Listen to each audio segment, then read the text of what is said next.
Advocates Coalition for Development and Environment, ACODE, in partnership with the Ministry of Local Government and Uganda Local Governments Association, ULGA, have been at the forefront of addressing accountability deficits and transforming local governance in Uganda. We started the Local Government Council Scorecard Initiative in 2009. In 2009, it was informed by a background study that we did about decentralization to look at the progress that Uganda was making in the implementation of the Decentralization Policy and the Local Government Act of 1997. This background study had revealed that while Uganda had made progress in a number of parameters, but there was some reversals, there was some stagnation in some areas. The journey of decentralization is a life journey where you will find potholes, you will find corners, and of course, what does that mean? That means that you will have adjustments and the modification in terms of policy and legal framework to be able to effectively address the existential issues in the local governments relating to service delivery. So, ACODE and the Uganda Local Government Association, ULGA, came up with the Local Government Council Scorecard. And the whole point was to try to build capacity of local governments to be able to execute their mandate of improving service delivery to the citizens, but also political accountability to the citizens at that level. One of the avenues has been through capacity building interventions for local governments. Between July and November 2023, ACODE, ULGA, and the Ministry of Local Government undertook an induction training supported by the Royal Danish Embassy in targeted 35 district local government councils and statutory bodies. I've seen a lot of struggles in the councils countrywide. We have seen a number of petitions to impeach the speakers, the district chairpersons, and the rest. And all these are as a result of the fact that the new councils have not been inducted. Our fear of change for the implementation of this project was that by training councils at the local government level, training members of the statutory boards and commissions, and undertaking research for advocacy, we would be able to trigger a number of processes both at the national level and also at the local government level. The following extracts from Impigi, Rukunjiri, Shema, Kabarole, Nebi, Lira, Soroti, and Imbale districts provide insight into the outcomes of the induction exercise. We see this induction to have been very beneficial to our councillors and to the speaker himself. Examples given were local examples, so the content and the context under which the training was done was also important and helpful for people to conceptualize. We are doing things the way we wanted until that time when ACODE came and trained our councillors and our statutory bodies, and since then a lot has changed really. The way the councillors debate, the way they deliberate, and the way they use the standard rules of procedure have also changed. Because when they deliberate, they usually base themselves on the standard rules of procedure. One, as new councillors, we didn't know a lot about the procedures of council. While deliberating, we knew some procedures, but again we would perceive them in a wrong way. Sometimes the speaker would put you out of order and you fail to sit. And a colleague, your colleague as a honorable member would again put you to order, you again fail to sit. Sometimes we would jump from nowhere. We didn't know we had to stand to cut the speaker's eye, the thing we learned from the induction. The other thing, we even didn't know much. We would come and spend the whole day while deliberating. But after the induction, we came to know that we don't have to repeat things, more especially about the recommendations of committees. We would come, repeat them time and again, and you find we spend the whole day deliberating in council. I write minutes, but there are certain times I'm like, what should I really write? Because everybody's shouting, everybody's talking, people are talking over each other. But the last council meeting that we had, I saw a lot of respect. They would allow other one to talk before they interrupt. Maybe the interruption was the point of orders, procedures, and all those. But previously, these guys would just stand up and talk without catching the speaker's eye. But the last council meeting, there was much order in that meeting, and the deliberations were, to me, as the minute writer, they were smart, because I was able to write my minutes or the council minutes without first thinking, what did he say, what did he want to say. From the beginning of my council, I had also a challenge of people coming in standing committees. Most of the councils I have told they were very new. They couldn't do what was expected. They would come like it was like the meeting of ordinary meetings. So, but as you train us, people we are able to follow council procedures. Because of the training, my council performance really changed about how we handle statutory responsibilities, statutory bodies, and the supporting institutions and the boards that we have gone on to institute, not just basically, but considering the factors after knowing the functions of these committees and the boards to the council. The quality of debate and legislation in the council improved gradually, even up to now. On assessment, the legislation of the year before, comparing it with the next year, you see very good improvement. The issue of conflict has also greatly been reduced in local governments as a result of key actors appreciating their roles, responsibilities, and transparency in information sharing. What makes me a bit confident about that, because I see a lot of reconciliation taking place. Councillors have walked into my office demanding me to call maybe the defying parties together.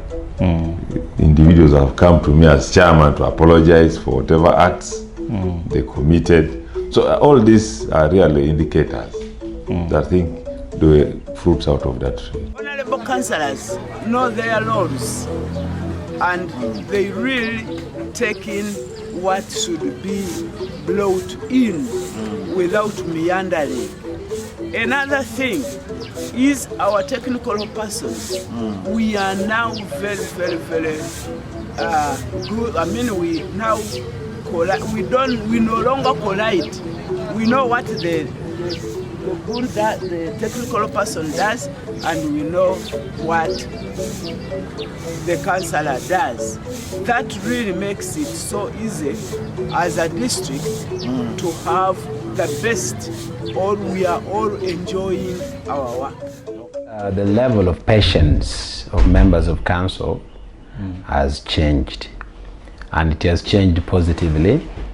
These days, if there is any issue, councillors come to me, I give explanations, and once I give explanations, they look at a few facts and they find that it is okay, they are patient. For effective accountability, issues of answerability and enforcing are key.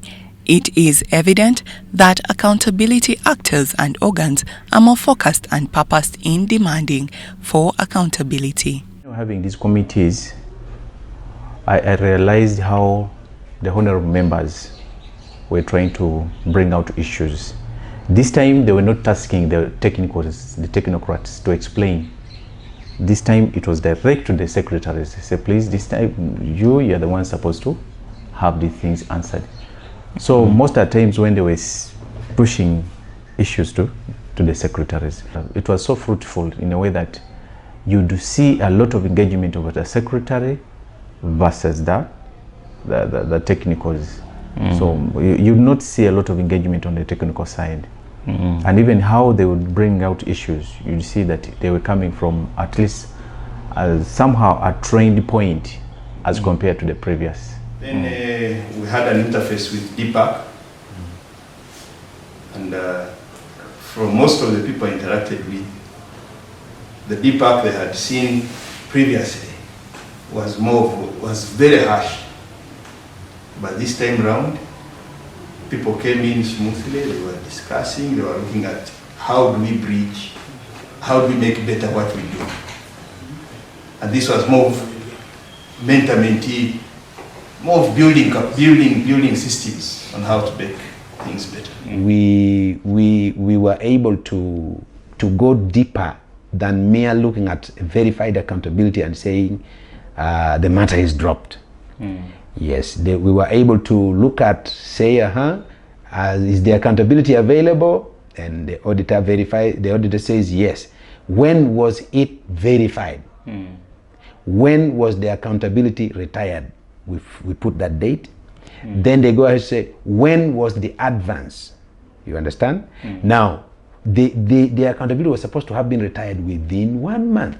How comes this person has? Then you put the question, the person to task to explain. These tangible transformations in these districts are evidence that the training intervention has ignited a positive shift in local governance. We have been able to cause, through the partnership with ACODE, to cause that alertness on the part of elected leaders.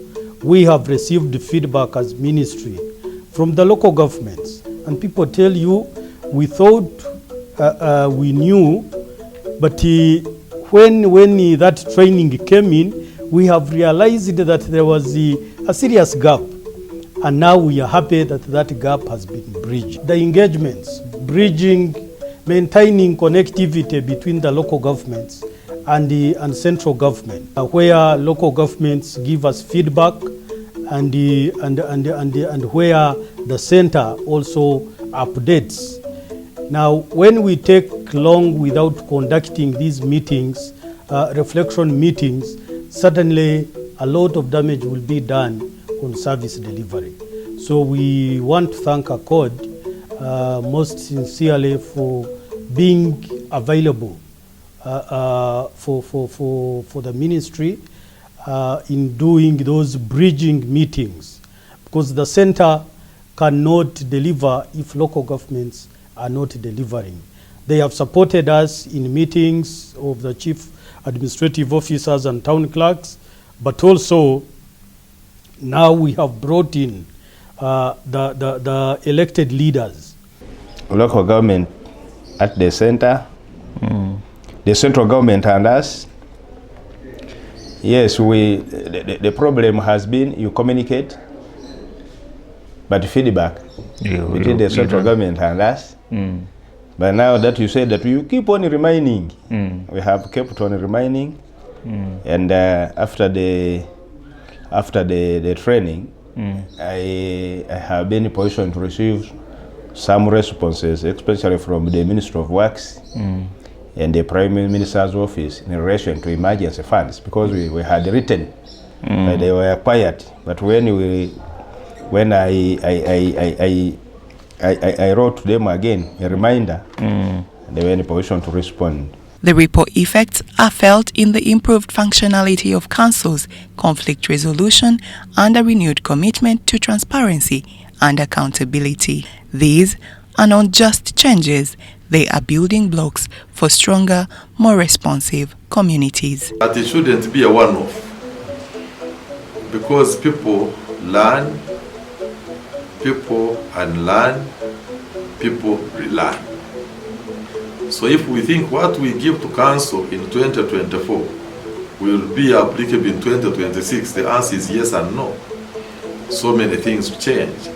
So my desire would be that possibly it becomes an annual event that every year we do some kind of a refresher, we bring these councillors together, we remind them, but also we evaluate ourselves to see, now that we train, are they practicing? So to me, I would think one off is good, but may not be very sufficient. We need to create a little more time. If we don't do research and development, certainly we will not be able to address the realities on ground. So with the ACODE facilitating the aspect of research, and actually going forward, we will be glad to work with them in the area of research and the reviewing of the policy of decentralization to be able to know what needs to be done or adjusted. Sustainability of democracy, you need to strengthen the demand side largely, which is the civic agency, the citizens, that once you build the capacity of citizens to understand their duties and obligations, then you have actually built a base of democracy. I'm very grateful that the Danish embassy, when they did the assessment and found that the scorecard and our oil and gas initiatives had done well, they were chosen among the few institutions to be given a bridging fund. And this bridging fund that ran from January now ends at the end of this month has enabled ACODE to continue the good work under the scorecard. We are able to induct all the 35 local governments, the councils, and they were very extremely happy with this induction which we conducted with the Ministry of Local Government and Ulga, because the testimonies that were actually moving in darkness. But ACODE, Ministry of Local Government, you have opened our eyes.